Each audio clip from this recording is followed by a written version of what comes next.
Whoa, wait. Hold up just a dadgum minute. You mean to tell me a salon owner is sentenced to 7 days behind bars for reopening her salon, and meanwhile across this country, actual dangerous felons, cons, and offenders are being released into our streets? You have got to be freaking kidding me. But you know I have some final thoughts. Dallas salon a la mode owner Shelley Luther was set to spend 7 days in jail for violating the order to close her salon amidst the coronavirus pandemic. She was found in contempt of court earlier this week, fined $7,000, and taken into custody. Again, this is all because she refused to close a business some deemed non-essential. Well, something tells me if Judge Clay Jenkins or any other government official had to forfeit a paycheck and shutter his or her business for over a month, they might reconsider what essential means. After all, for some, no work means no money, means no food, means no nothing. Yes, Shelley Luther defied the temporary restraining order that was put in place to keep her closed down. And yes, she opened anyway. And yes, she's willing to pay the price and do the time. In fact, she considers it her duty. Because for her, like many others, the decision to reopen was made because she had no way to support her family and her employees had no way to support theirs.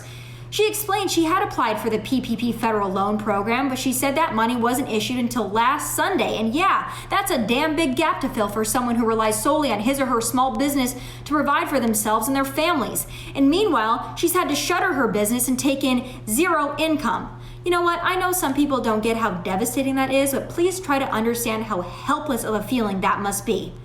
And guess what? She's not apologizing for doing what she had to do either. Though the state district judge gave her the opportunity to apologize, remain closed, and simply take the fine, she wouldn't budge. Feeding my kids is not selfish. I have hairstylists that are going hungry because they'd rather feed their kids. So, sir, if you think the law is more important than kids getting fed, then please go ahead with your decision, but I am not going to shut the salon. And with that statement, Shelley Luther said what perhaps millions of so-called non-essential business owners and workers are thinking and feeling right now, especially in cities and states whose leaders refuse to reopen. It's obvious her bold stand has major support given her GoFundMe has reached over $500,000, so polls be damned. The American people know this is getting ridiculous and it's time to cut the crap. How can government decide what is essential and what is not? Why are elected leaders given the authority to pick winners and losers in a time when everyone is struggling? It just doesn't seem right to me. Especially when, as Shelley has noted time and time again, she was following strict sanitary protocols, limiting the number of employees and customers, had stylists wear masks, kept salons 6 feet apart, and had customers wait outside until their stylist was ready. All those things considered, are we really in a time when hairdressers are cuffed and sent to jail for opening their doors, for trying to support their families and their employees and their communities? Well, thank goodness Texas Attorney General Ken Paxton agrees.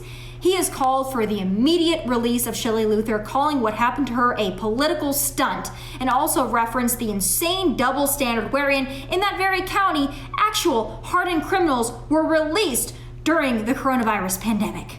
Ken Paxton is spot on. Judges are given discretion for a reason, and this is an obvious and egregious abuse of it. And better yet, following Paxton's statement, Texas Lieutenant Governor Dan Patrick tweeted that he is covering Shelley's $7,000 fine and he is willing to stay on house arrest so she can feed her kids. And it gets better, even better than that. The Texas Supreme Court has also stepped up and stepped in, calling for her immediate release. So I gotta hand it to Texas, they get it right.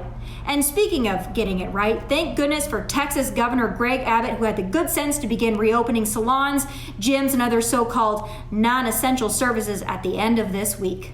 You know what? The whole point of these stay-at-home orders was to flatten the curve and not overwhelm hospitals. Correct me if I'm wrong, but I don't think it was ever sold to us as a government control mechanism put in place until nothing outdoors would harm anyone at any time for any reason. It's time to reopen America. It's time to get people back to work. It's time to pick ourselves up by the bootstraps, not the government checks, and make this country work again.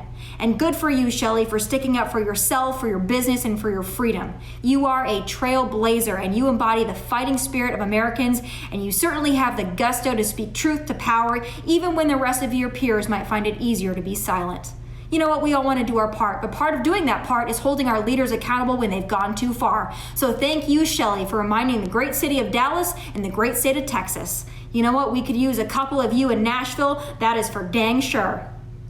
Freedom always wins, and that's why we love this country so dearly. Those are my final thoughts from Nashville. God bless, and take care.